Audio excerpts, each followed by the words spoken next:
अस्सलाम वालेकुम जी, की हाल चाल है? सब दा ठीक ठाक हो, खैरियत है। ये साडे बड़े प्यारे दोस्त ने फौजी साहब, इन्हां दा चनियोट दे नाल तलक है और चनियोट दे हवाले नाल एक बड़ा जाने पछाणिया नाम है।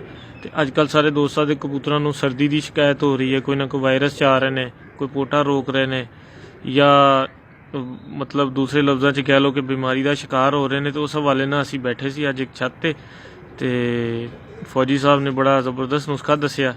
तो मैं क्या चलो सब दोस्तों ये इन्हां दी ज़ुबानी जिहड़ा वो सब दोस्तों के नॉलेज वास्ते शेयर किया जाए ताकि शौक दे विच कोई ना कोई बेहतरी आ सके और जिहड़े लोग मुतासरीन ने वो इन्हां दी वीडियो देख के अपना बचाव कर सकन।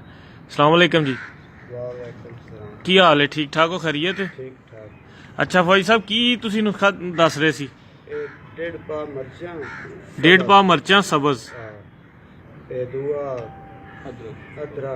अदरक किन्ना? 1 पाव।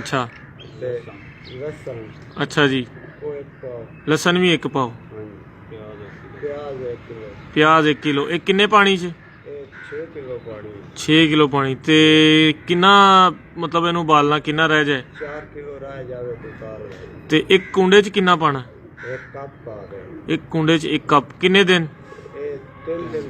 3 दिन। इहदे नाल की होएगा? सफाई भी हो जाए, गर्म भी हो जाएंगे, सफाई भी हो जाएगी, कीड़े छूड़े निकल जाएंगे, तो सर्दी भी महसूस नहीं करेगा। ठीक हो, चलो मेहरबानी।